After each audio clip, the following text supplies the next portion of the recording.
In the dark skies of global politics, where every flash of lightning can herald a terrible storm, a surprise announcement from U.S. President Donald Trump has shaken the world.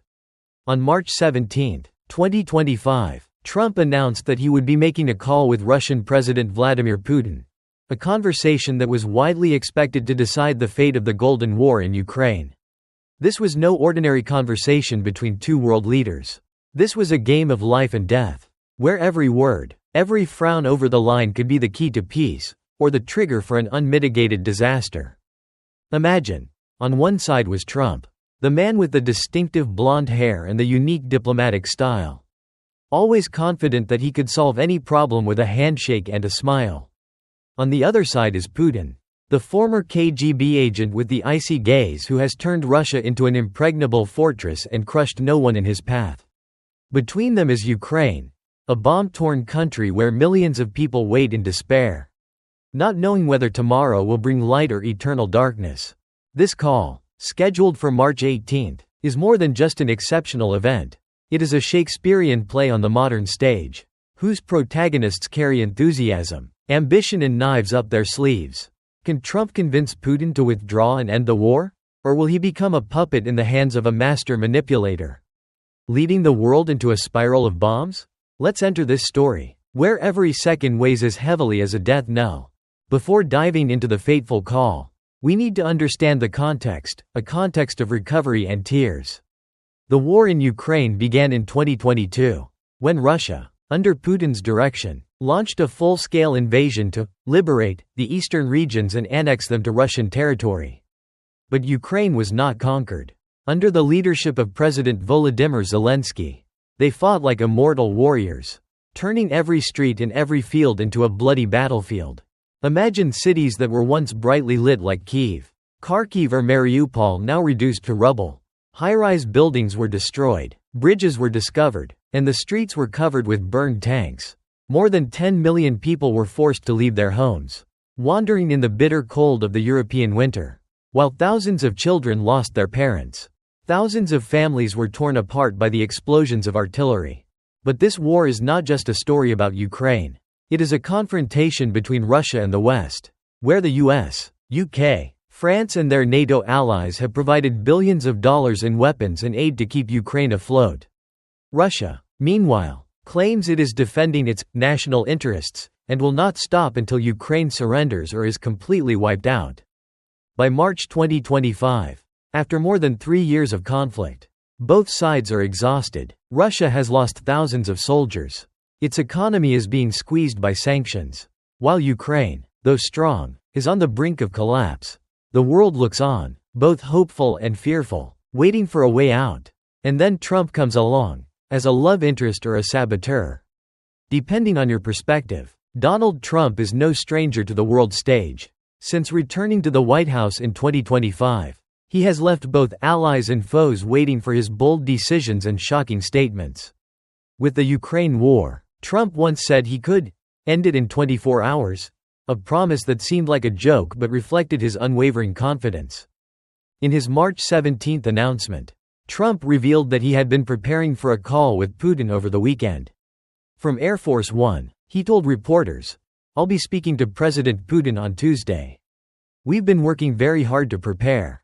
It's going to be a big conversation." Asked if Putin was willing to donate the kit, Trump wrote mysteriously, replying, "We're going to divide up certain assets, land, power plants, things like that. I think I can figure out a way." Trump's words were a ticking time bomb. Divide and conquer. Was he working to carve up Ukraine to please Putin? Or was it a negotiating tactic to show he was getting out? No one knows for sure. But it has already set off a firestorm of criticism. Washington analysts called it a dangerous gamble, while Trump's supporters hailed him as a diplomatic genius. Trump is no stranger to Putin. In his first term, he controversially called Putin a good friend and responded with pointed criticism of Russia's actions. Now, faced with the opportunity to reshape the world, Trump must believe that this personal relationship is the key to peace. But is he overestimating his own abilities? Or worse, walking into a trap set by Putin himself? If Trump is a gambler, Vladimir Putin is a chess master, always thinking ahead. In more than 2 decades in power, Putin has turned Russia into a fearsome empire, where anyone who defies him will pay in blood. For Putin, Ukraine is more than a neighboring country, it is part of Russia's soul. A land he believes has belonged to Moscow for centuries. The invasion of Ukraine is Putin's greatest dream, but also his wildest. Although Russia has seized territory in the east and annexed 4 regions, Donetsk, Luhansk, Kherson and Zaporizhia, it has yet to fully control them. The Russian army has been bogged down in bloody battles, while the country's economy is under unprecedented sanctions. Now, when Trump makes the call, Putin is in a quandary. He may see this as an opportunity to retreat with dignity, save what has been used, and declare victory over the Russian people. Or he may see it as a sign of weakness from the West. An opportunity to force Trump to make concessions and consolidate Russia's place on the world stage. No one knows what Putin will say on this call. But one thing is certain, he is not a man to be trifled with. With his piercing gaze and rare smile, Putin could turn this conversation into a deadly entertainment, where Trump, no matter how confident, could become the story. As Trump and Putin prepare for their confrontation, Ukraine, the epicenter of the storm, is in more peril than ever. President Volodymyr Zelensky, a former comedian who became a symbol of the resistance, has made it clear, Ukraine will not take any land. Our red line is territory. A senior Kyiv source told Newsweek, "We want peace, but it must be lasting peace, not a temporary ceasefire for Russia to rearm." Zelensky also laid out specific demands. Russia must return thousands of Ukrainian children kidnapped during the war, release thousands of civilians held captive, and pledge not to attack again, with guarantees from major powers. But will Trump be interested in these conditions? Or will he ignore Ukraine's cries for help in order to reach a consensus with Putin? The Ukrainian people, who have endured 3 years of hell, are looking at this call with a mixture of hope and fear. They want the war to end, but not by selling out their country. If Trump and Putin agree to divide Ukraine, it will be a fatal blow to national pride, and could lead to a new uprising. This time against former allies. The Trump-Putin conversation has implications not only for Ukraine but also for the Western world.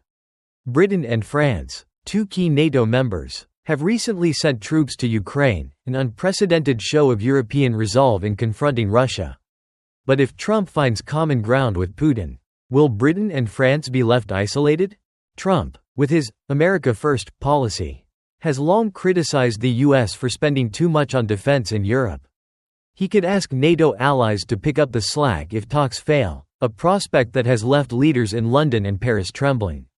Meanwhile, Eastern European countries like Poland and Lithuania, which live in Russia's shadow, are urging Trump not to give an inch to Putin. The rift within the West may be the biggest gift Putin gets from the call. If Trump withdraws, Europe will have to face Russia alone, a scenario that no one has imagined. The Trump-Putin dialogue could lead to 4 scenarios, each with dire consequences. Peaceful paradise. Trump, using his negotiating skills, convinces Putin to withdraw troops. A ceasefire is signed, peace talks begin, and the world breathes easy. Trump is hailed as a hero. Putin is shown off, and Ukraine begins to heal its wounds. Bloody failure. Putin refuses to budge. Trump gets angry and threatens to increase sanctions on military aid to Ukraine. Russia responds by escalating the war, and the world moves closer to a nuclear conflict, a scenario scientists call doomsday. Dark conspiracy. Trump and Putin secretly agree to cut off Ukraine, hand over its eastern regions to Russia, and turn the rest into a neutral country. Zelensky is left behind, the West is walled off, and trust in America is shattered, paving the way for Russia to expand its influence. Kremlin triumph. Putin manipulates Trump, gets US to recognize Russian annexed territories. Ukraine weakens, NATO cracks, and Putin cements his position as invincible, ready for further conquests. No one knows what scenario will unfold.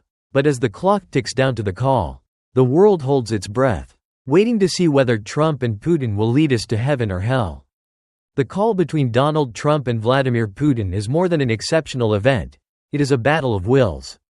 A display of 2 men who could reshape history. Trump, with his audacity and his intoxicating belief in himself. could be the one to bring peace after 3 years of darkness. But he could also be the one to inadvertently open the door to cruelty, leaving a world in ruins. Putin, with his coldness and relentless ambition, could choose the path of reconciliation to study Russia, or continue down the path of destruction, no matter the cost. And between them lies Ukraine, a strong but exhausted people, praying that this call will bring light instead of darkness. When Trump speaks on March 18, 2025, the whole world will be watching, not just to hear what is said, but to witness whether the material of humanity will enter a new era or fall into the abyss. This is a cruel moment, and no one can predict the ending.